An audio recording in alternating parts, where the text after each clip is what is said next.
어제 새누리당과 회담에서 추경안 처리와 대국민 불법 해킹 사찰에 관한 사항을 일단 합의했습니다.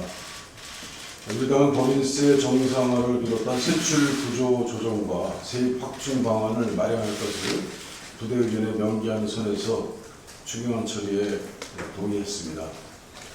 국정원 해킹 사찰 의혹은 무언가의 반대에 부딪혀 있는 것 같습니다.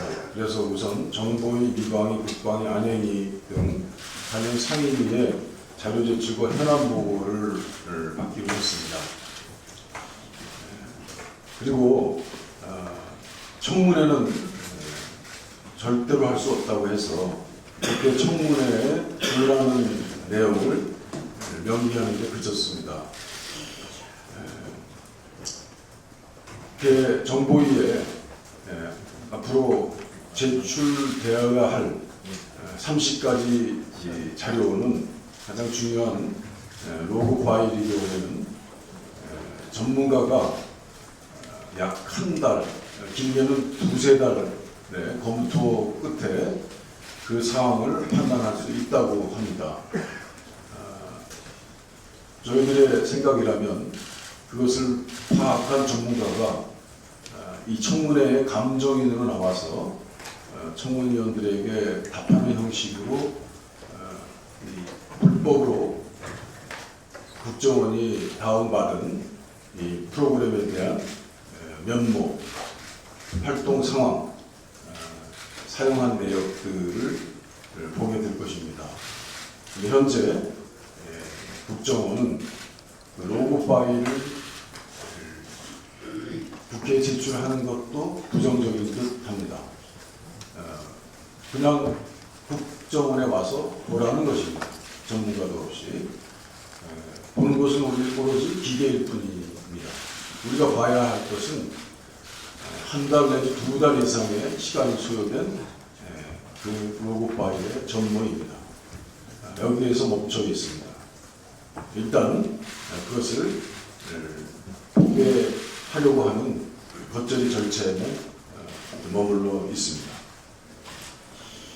협상을 진행하면서 커튼 뒤에 지침을 하달하고 있는 대통령의 보이지 않는 손을 마주해야 했습니다. 하명사항이 항상 있는 답안지를 보는 듯 했습니다. 모범답안에서 합의를 만들어야 할 어려운 협상일 수밖에 없었습니다. 이제 대통령이 대화가 아니라 권력으로 국회를 간접 지배하는 현재 정치 질서를 깨뜨리는 노력이 더욱더 절실한 상황입니다. 박근혜 대통령의 자서전 절망은 나를 단련시키고 희망은 나를 움직인다에 이런 말이 나옵니다. 메르켈 총리와 마음이 잘 통한 것 같다. 이걸 보신 분들은 어떻게 생각하셨을지 모르겠습니다. 메르켈 총리를 흔히 무티 리더십, 자상하고 다정한 엄마 리더십이라고 독일 언론은 표현합니다. 2000년부터 메르켈 총리와 박근혜 대통령은 각별한 친분을 쌓아왔다고들 합니다. 메르켈은 2008년 이후 세계 경제가 휘청거릴 때 독일을 플러스 성장과 경상수지 1등 국가를 만들었습니다. 메르켈의 집권 시기에 독일은 중산층과 서민층의 지갑이 두둑해지는 나라가 되었습니다. 2013년 선거 후에 3인당과의 대연정을 하지 않았습니까? 최저임금제와 은퇴연령 하향 조정안 등을 수용했습니다. 박 대통령과 친분이 깊다고 하는 메르켈 총리는 대화와 타협 그리고 통합 정치를 이끌어가고 있습니다. 하지만 어떻습니까? 박근혜 대통령은 이런 리더십이 없음이 분명합니다. 대화와 타협의 정치가 없습니다. 오히려 분열과 정쟁의 정치만 있습니다. 많은 언론이 말하고 있듯이 불통과 독선의 정치로 이끌고 있습니다. 메르켈 총리와 마음만 통하는 것이 아니라 리더십도 함께 통하기를 바랍니다. 박근혜 정부가 주장하는 노동개혁, 화려한 수사를 빼면 결국 중산층 주기 개혁입니다. 임금 피크제와 노동시장 유연할 명목으로 그나마 밑으로 중산층마저 동대시키려고 하는 것입니다. 청년 일자리를 앞세워서 좋은 일자리 없애고 쉬운 해고와 장년층 임을 깎아서 결국은 대기업에게 특혜를 주는 것입니다. 10대 재벌이 쌓아놓은 522조, 이게 투자로 이어졌다면 이만큼이 남아있겠습니다. 이미 대통령의 노동개혁 나침반은 노동시장의 유용 안전성을 높이는 방향이라고 한다고 합니다만 이미 OECD 노동 안전성으로 볼 때 우리는 치료하여 절반이 넘는 비정규직으로 더 이상 어떻게 유연성을 가져가려고 합니다. 더 이상의 유연성을 가져가려고 하고 있습니다. 노동 갈등, 이를 동력으로, 세대 갈등, 이를 동력으로 하는 분열과 정쟁의 정치 이제 하셔는 안 됩니다. 2013년 6월 5일 에드워드 스노든이 미국 NSA 무차별적인 통신 정보 수집 도감청을 폭로했습니다. 연봉 20만 불 받는 미래가 보장된 NSA 직원이 도망자 신세가 됐습니다. 스노든은 NSA에 근무하면서 미국 정부가 비밀감시 시스템을 통해서 시민들의 프라이버시를 침해하고 인터넷 자유를 파괴하는 것을 목격했습니다. 스노든은 안락한 삶을 버리고 내부 고발자가 되었습니다. 양심이 허락하지 않았다고 합니다. 그래서 미국은 USA 프리덤 액트라는 법을 제정했습니다. 스노든은 폭로의 대가로 고향으로 돌아왔은 도망자 신세가 되었지만 미국인에 대한 도청과 감시는 이제 규제할 수 있게 되었습니다.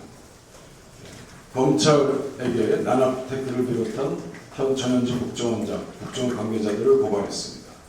국정원이 수사에 적극 협조해야 합니다. 국정원을 지휘하는, 감독하는 대통령이 직접 나서야 합니다. 마지막으로 한 말씀 올리겠습니다. 어제 비공개 회의에서 진보회원들 간에 언성이 높아지고 고함이 서로 있었습니다. 다양한 의견들이 보장되는 당내 문제가 이렇게 위압적인 방법으로 의견이 표출된 것에 대해서는 같은 최고위원으로서 유감을 표합니다. 네, 이어서 이석현 국회 부의회장의 말씀 듣겠습니다.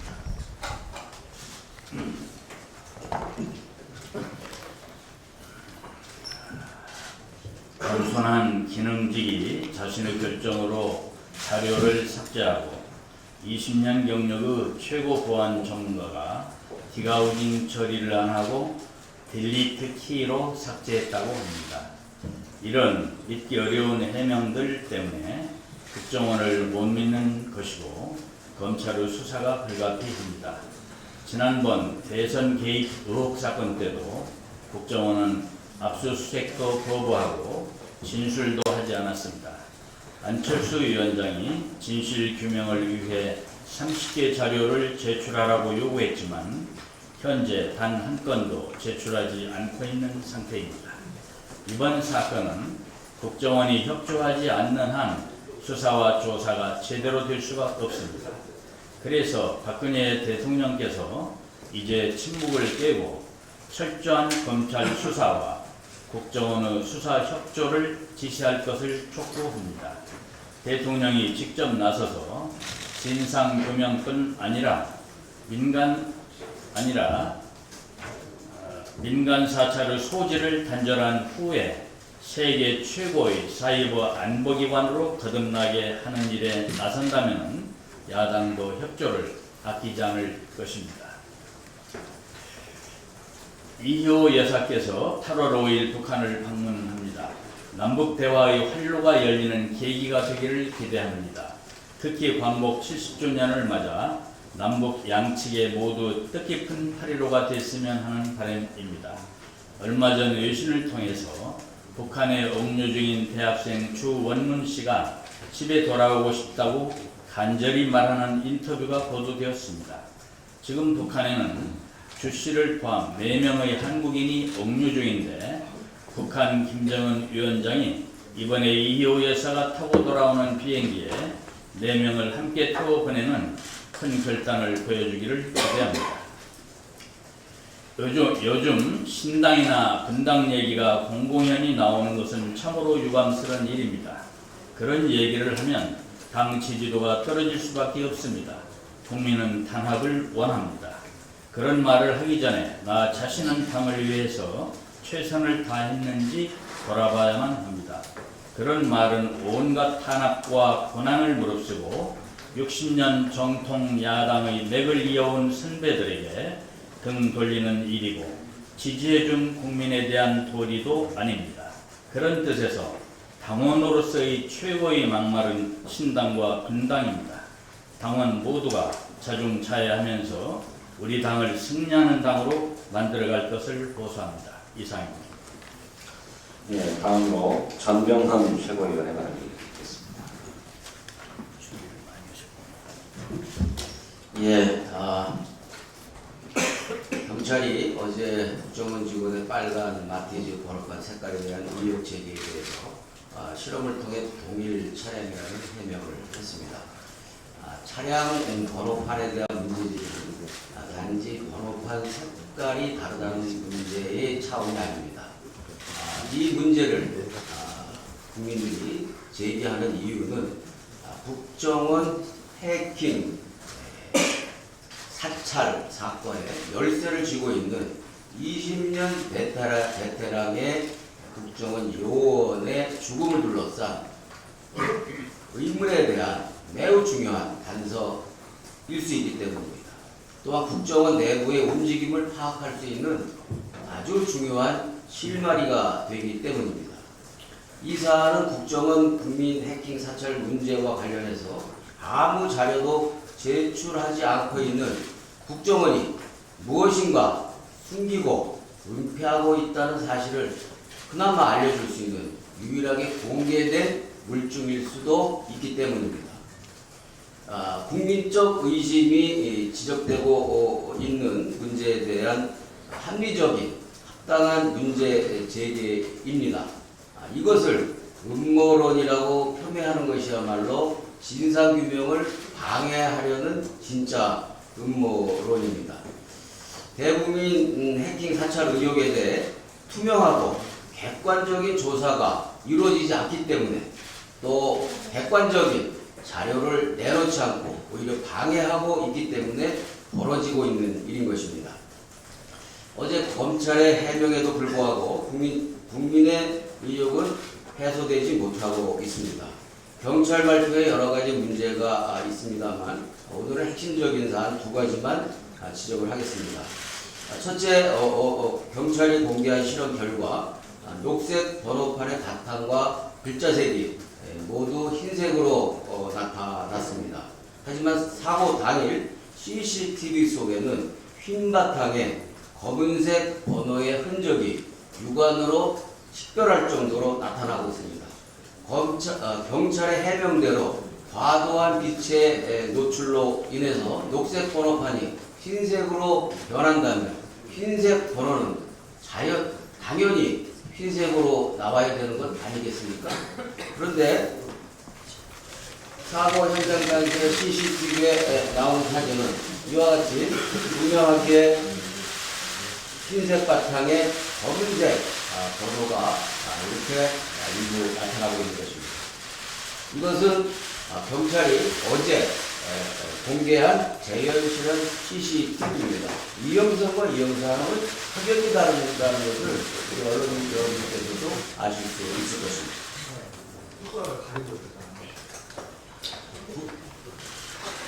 두 번째는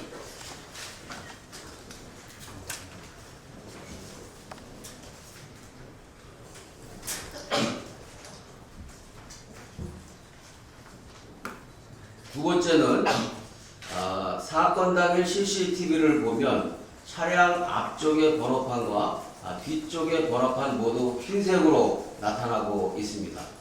또한 북동 쪽으로 갈 때와 되돌아 나올 때 차량 앞뒤 번호판 모두 흰색으로 나타납니다. 당시 해가 뜨지 않았던 흐린 날씨를 고려하더라도 빛의 간섭에 의한 색조 변화는 성립되기 어려운 조건이 아니었는가라는 생각을 지울 수가 없습니다. 경찰의 해명대로 과도한 비추의 노출 때문에 녹색 번호판이 흰색 번호판으로 보인다면 흰색 글자는 당연히 흰색으로 보여야 할 것이고 또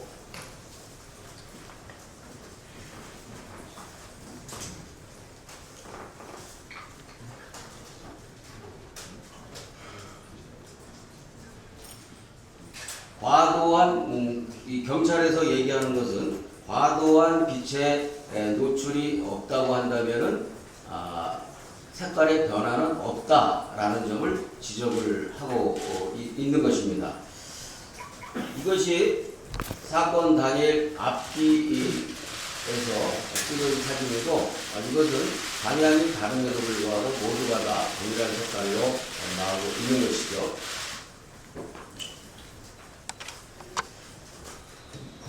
특히 차량 번호판의 경우는 방범과 과속 단속 등의 이유로 빛의 반사를 흡수하도록 되어 있습니다. 일반 자연 채광으로는 빛의 간섭 효과가 제한적일 수밖에 없다는 점입니다. 경찰이 국가수에 정밀 검사를 요청했다고 합니다.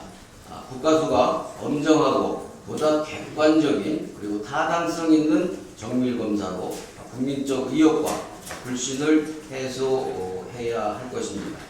어제 이 문제에 마티즈 차량과 관련해서 의미 있는 제보가 접수되었습니다.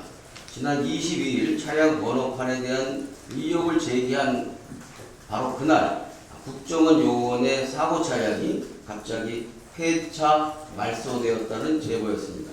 사실이라면 경찰이 왜 국정원 불법 국민 사찰의 핵심 인물의 사고 차량을 사건이 종결되기도 전에 그것도 차량에 대한 국민적 의혹이 제기된 시점에 갑자기 폐차했냐는 것입니다. 또한 이 차량을 구입한 시점이 7월 2일인데 당시 차량의 주행거리가 무려 22만 킬로를 넘는 폐차 직전의 차량이라는 제보도 들어와 있습니다. 왜? 무슨 이유로 국정원 직원이 폐차 직전에 차량을 구입하게 되었는지 궁금하지 않을 수가 없습니다. 경찰은 왜 이 문제에 대해서 조사를 하지 않는 것입니까? 이탈리아의 해킹팀이 해킹당한 직후 국내 언론에 알려지기 전까지 이를 미리 알았을 국정원과 담당 직원에게 어떤 일이 벌어졌는지 낱낱이 해명하고 밝혀야 할 것입니다. 7월 2일 이 차를 구입했던 시점은 야당이 문제 제기를 하기 훨씬 전이라는 점을 상기할 필요가 있습니다. 경찰은 사고 차량의 차량 원본을 스스로 즉시 공개하고 폐차가 사실이라면 중요 증거물의 폐차 말소 경위에 대해서 누가 지시했고 집행했는지 분명히 밝혀야 할 것입니다. 또한 사망 전 행적과 관련해서 통화 내역과 위치 추적조차 하지 않은 경위도 밝혀야 합니다. 안철수 위원장이 요구한 30가지 자료도 더 이상 지체하지 말고 신속하게 내야 합니다. 자료 제출 없이 국정원 현장 조사만 하라고 하는 것은 국정원 조사를 하라는 것이 아니라 국정원 구경하고 가라는 것과 똑같은 말입니다. 이와 같이 국정원이 더 이상 설득력 없는 국정원 조사관이라 국정원 구경과 다를 바 없는 주장은 이제 삼가할 것을 요구합니다. 자료 제출과 진상 규명을 이렇게 반의하니까 의혹을 꼬리를 물고 있는 것 아닙니까? 우리 당은 민생과 국익의 최일선에서 묵묵히 일하는 대다수의 경찰과 국정원 직원들의 노고를 잘 알고 있습니다. 저도 누구보다 잘 알고 있는 사람입니다. 다만 경찰과 국정원을 정치 개입과 충성 경쟁의 도구로 삼고자 하는 세력들이 있다면 이에 대해서는 단호히 맞설 수밖에 없습니다. 네, 이어서 오영식 최고위원의 발언이 있겠습니다. 앞서 마티즈 번호판 관련된 의혹에 대해서 우리 전명훈 지역교수도 말씀하셨습니다. 사망한 국정원 임과장은 소위 유서에서 자료를 삭제했으니 걱정하지 말라고 했습니다. 자료 복원에 대한 의혹이 제기되자 국정원은 삭제된 자료 100% 복원이 가능하다고 장담했습니다. 더불어 국정원의 국장 출신인 여당 간사, 정부의 여당 간사 새누리당 이철호 의원은 어제 숨진 국정원 직원이 단순히 삭제 버튼을 누르는 방식으로 자료를 삭제했기 때문에 복구가 쉬웠고 현재 절반 이상 복구가 이루어진 것으로 안다고 이야기했습니다. 삭제 버튼을 눌러서 삭제를 한 것은 여러분들 아시다시피 컴퓨터 휴지통에서 복원 버튼만 누르면 끝나는 겁니다. 이제 겨우 절반 복원됐다라고 하는 말조차도 사실은 상식적으로 이해하기 어렵습니다. 또한 사망한 임과장은 국정원 내규상 삭제 권한이 없는 위치였고 이미 지난 4월 다른 부서로 전출한 상태라고 하는데 권한도 없는 직원이 어떻게 삭제했는지도 의문입니다. 삭제 권한이 없는 직급의 컴퓨터 전문가가 복구가 가능한 방식으로 삭제를 했다는 것 또한 납득하기 어렵습니다. 국정원은 이러한 의혹들에 대해서 적극적으로 나서서 진상을 밝혀야 할 것입니다. 국회 차원에서 요구하는 자료 제출에 적극적으로 성실히 임해야 할 것입니다. 국민의 열쇠로 운영되는 국정원에 대한 국민들의 의혹이 점점 더 커져가고 있는데 이 의혹들에 대해서 국정원이 외면하고 납득하기 어려운 변명으로 일관한다면 이것은 손바닥으로 하늘을 가리는 행태와 다르지 않습니다. 새누리당 또한 여야라고 하는 당리당략을 넘어서 국민의 기본권을 지키기 위한 진실 규명에 적극 협조하고 동참해야 할 것입니다. 특히 박근혜 대통령은 국정원의 불법 사찰 의혹에 대해 침묵과 외면으로 일관할 것이 아니라 국민의 진상 규명 요구에 응답하고 명명백백하게 진실을 밝힐 수 있도록 적극 나서는 것만이 박근혜 대통령이 말하는 비정상의 정상화임을 인식하기 바랍니다. 어제 남북 민간단체 대표들이 개성에서 광복 70주년을 계기로 8.15 민족 공동행사를 개최하는 문제를 논의했습니다. 합의에는 이르지 못했다고 합니다. 31일 추가 협의를 진행하기로 한 만큼 좋은 결과가 있기를 진심으로 기대합니다. 이런 가운데 정부 고위 당국자는 정적 행사는 곤란하다고 이야기했는데 남북 민간단체들이 주도하여 논의하고 있는 8.15 민족 공동행사에 대해서 정치적 행사 운운하는 것은 전혀 도움이 되지 않을 뿐더러 저는 올바른 태도가 아니라고 생각합니다. 박근혜 정부 통일 대박이라고 하는 거창한 구호만 외칠 것이 아니라 실질적인 남북관계 개선을 위해서 보다 적극적으로 나서야 합니다.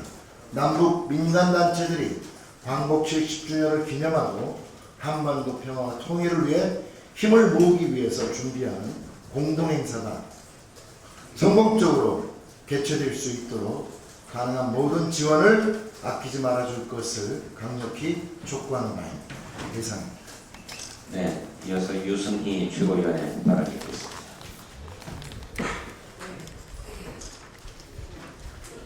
국정원법 제2조에는 국가정보원은 대통령 소속으로 두며 대통령의 지시와 감독을 받는다라고 되어 있습니다.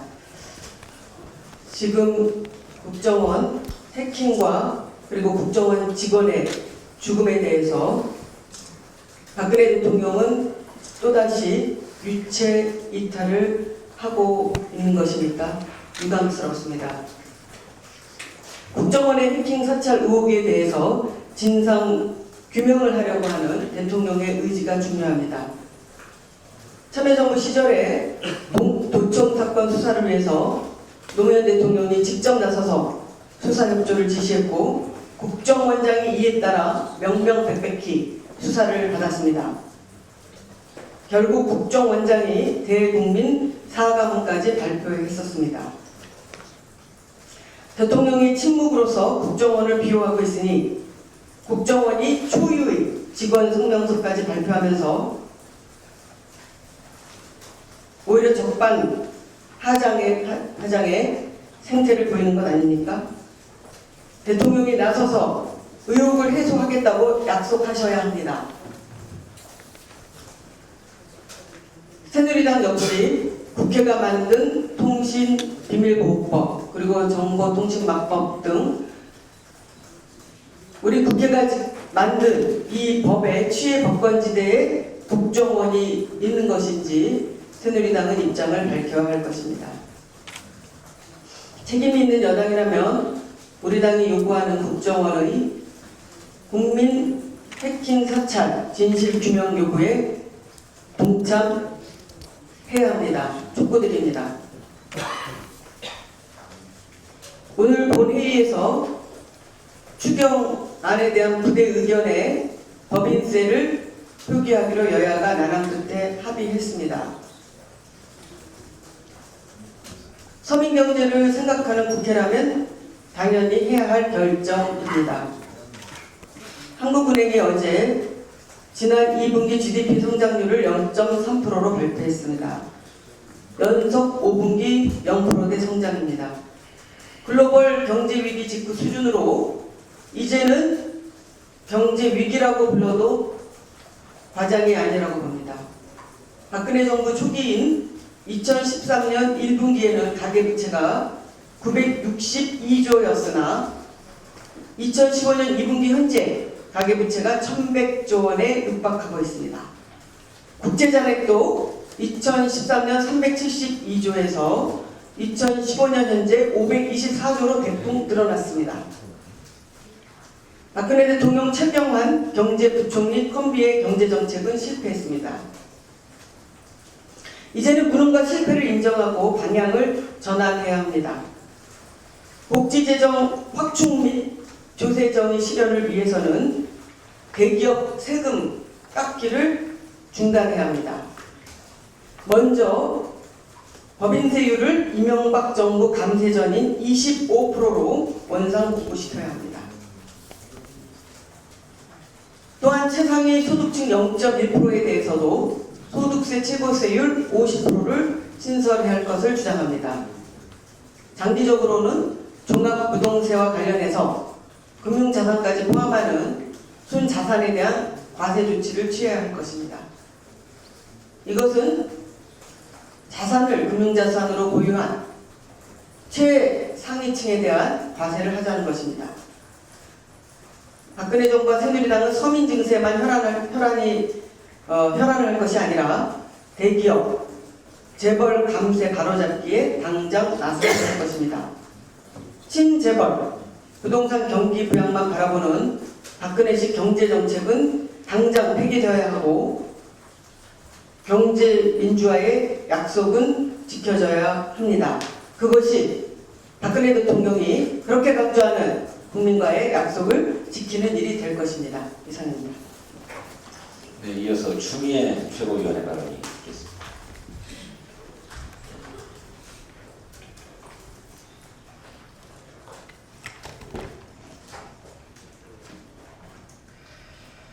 국정원 해킹 프로그램 구입에 대해서 이 사안의 핵심은 안보 목적용이 아니었고 정치 목적이라는 의혹이 있다는 것입니다.